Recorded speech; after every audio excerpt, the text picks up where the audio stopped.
Live from downtown Detroit, home of WDIV and Click on Detroit, Local 4 News at 5 starts now. A group of thieves targets a rail yard trying to get at brand new cars, and in the process, one man lost his life. The latest on the investigation. We'll ditch the rain tonight, but getting strong storms tomorrow along with some very warm temperatures. We'll time it all out for you coming up. All right, Ben, we're going to begin, though, with breaking news in the battle against the coronavirus. The FDA has officially approved the drug remdesivir as a treatment for COVID-19, making it the first and only fully approved treatment. In May, the drug was granted an emergency use authorization. Studies suggest remdesivir shortens the recovery time of some hospitalized patients. It was previously used to treat patients suffering from Ebola. All right, now let's get to live pictures from Belmont University in Nashville, where just a few hours from now, President Trump and Joe Biden will take the stage for their final debate. Tonight's final debate between President Trump and Democratic challenger Joe Biden is a high-stakes opportunity for the candidates to deliver their closing arguments before a huge national audience. And this time, we'll note there's also going to be a mute button. Alice Barr is in Nashville with more. Alice. Devin and Kimberly, the pandemic will make its mark on the debate tonight, both in the questioning and the logistics. Both camps releasing that the candidates tested negative for COVID today. With the candidates arriving in Nashville and the plexiglass barriers in place, the stage is set for a presidential debate like no other. It's the last chance before Election Day for President Trump and Joe Biden to make their case to tens of millions of Americans, looking for the clear policy discussion lacking in the last chaotic debate. Biden has an opportunity to prosecute the case against Trump. Donald Trump has to make that case that we're going in the right direction and stick with me. Amid questions over whether the president will soften his tone, today he's choosing to pick a fight with CBS News. The White House releasing its own recording of a 60 Minutes interview the president claims showed bias, hatred, and rudeness. The network defending what it calls full, fair, and contextual reporting, releasing a preview clip in which President Trump cited the economy over coronavirus as his top domestic priority. To get back to normal, get back to where we were, to have the economy rage and be great with jobs and everybody be happy, and that's where we're going. CBS also releasing part of a companion interview with Biden, who has avoided answering whether he supports adding justices to the Supreme Court, now saying he wants a bipartisan commission to study court reform and keep the high court from becoming a political football. Presidents come and go. Supreme Court justices stay for generations. Debate already raging before the candidates ever set foot on stage. In an effort to cut down on the interruptions tonight, the candidates' microphones will be muted at certain points while the other is speaking, though there will still be plenty of opportunities for them to go back and forth. In Nashville, Tennessee, Alice Barr, Local 4. Right, Alice, and our Grant Herms will be fact-checking the debate tonight live on clickondetroit.com. He'll also have a complete recap tomorrow morning on Local 4 News Today, getting started at 5 a.m. While President Trump gets ready for tonight's debate, his running mate, Vice President Pence, made a campaign stop here in Metro Detroit. The VP held a rally at Oakland County International Airport, and our Rod Maloney was there. He joins us now with what the Vice President had to say. Hi, Rod. Hi, Kimberly, the Vice President came to town and spoke to several hundred of his supporters, some wearing masks, some not. But they stood out in a driving rain in advance of the Vice President's arrival. It did stop just before he got there. Vice President went about 45 minutes, and it, for him, begins and ends with the economy. I mean, honestly, when you think about our economy, I really do believe the choice that come November 3rd here in Michigan is between a Trump recovery and a Biden depression. Vice President Pence went on to contrast the two approaches. And now, in the midst of a global pandemic, Joe Biden wants to raise taxes by $4 trillion.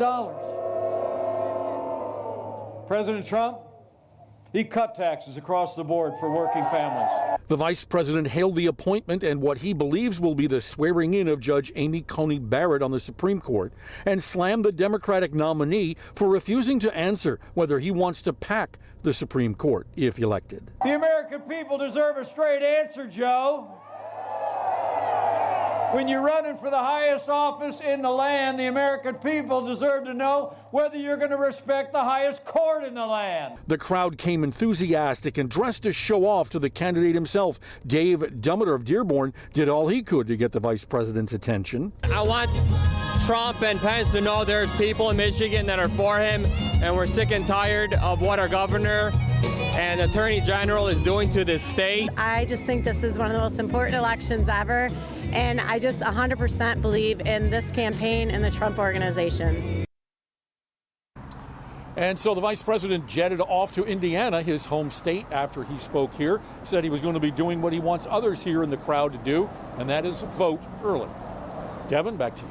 All right, Rod, and we reached out to Joe Biden's campaign for reaction, and here it came. Here's the quote. Vice President Pence and President Trump's failed response to this pandemic has devastated Michigan. More than 140,000 Michiganders have tested positive for COVID-19. More than 200,000 Michiganders have lost their jobs this year. More than 1 in 4 small businesses have shuttered and may never reopen, and there is no end in sight. Nothing that Vice President Pence says today can change that. End of quote. The number of new cases of coronavirus continue to climb. Today, the state reports 1,873 new confirmed cases in the past 24 hours. Also, 43 new deaths have been reported, including 31 from a review of past vital records. Making our way through a Thursday, and safe to say this rain and clouds getting kind of old. It is. Let's get over to Ben, see what's coming tonight. Is it more of the same? No, we actually, Kim, get to break up that pattern a little bit. We don't have the nighttime rain. We've just pushed it back a little further into Friday, and that is going to be coming with thunderstorms too. Look at what's going on right now with the satellite. You can see where that clearing line is right around the state line. That's where the warm front is. South of there, temperatures have soared even into the 80s in some spots. Toledo's at 73, Fort Wayne's at 78, and you can see the 80s down there a little bit closer to Indy. We will see our numbers go up. In fact, tonight they'll likely stay steady, but tomorrow, as temperatures move to the 70s for highs, thunderstorms move in. Could be some damaging winds, also some isolated flooding and small hail possible as well. Otherwise, temperatures tonight will be in the 60s and we will stay dry. Coming up, we'll talk timing on those showers and thunderstorms and also see what your weekend looks like. And the hint is it's much colder. All that coming up in a few minutes, guys. All right, Ben. An intruder is shot in the head during what police say was a home invasion on Detroit's west side. Investigators tell us a woman and 3 kids were inside a home on Barton Street near Livernois when 2 men broke inside. The woman called her boyfriend for help. Officers say things quickly escalated and shots were fired. 3 children, the woman and 3 children, they've been taken to a different location at this time. We do have officers with them also. But again, a lot of moving pieces to this story right now, and we're trying to sort it all out. The suspect is in critical condition and another person is in custody. Police say they're not sure who fired the shots. Now to new information we're learning after a man died at a Wayne County rail yard. Police say he died while a group was trying to steal cars, and one of them ended up in a pond. It happened in Huron Township at the rail yard on Pennsylvania Road between Huron River Drive and I-275. Priya Mann has a look at how police say it all happened. That rail yard is tucked away in a remote area of Huron Township. CSX says a group attempted to steal 6 vehicles, and during that brazen early morning theft, 1 man lost his life. Around 4 Thursday morning, Huron Township police got a call about several people trying to break into the CSX rail yard and steal cars. The vehicles are parked in a secure delivery lot on Pennsylvania between Huron River Drive and 275 in New Boston. The group attempted to steal 6 cars. At some point, one of the drivers lost control and the vehicle ended up overturned in a pond on the property. The Wayne County Medical Examiner's Office confirms to Local 4 that 1 man died. It's not clear if that person was in the vehicle that rolled over and was partially submerged. Police are now working to identify the man who died and notify his family. Security for CSX responded. The secure lot stores new cars that are waiting to be shipped on trains. CSX says 3 of the 6 cars have since been recovered. In a statement, CSX thanked the Romulus Police Department and Huron Township officers for their prompt response. CSX police are currently investigating the incident and looking for those remaining vehicles. In Huron Township, I'm Priya Mann, Local 4.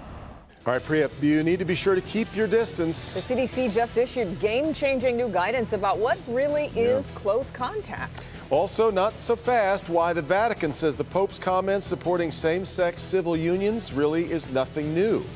Sean. You've heard of the Avenue of Fashion in Detroit. What about the Avenue of Weed in Highland Park? We're doing recreational and medical. Next, the Local 4 defenders breaking down fact from fiction about Highland Park rolling out the red carpet for marijuana businesses.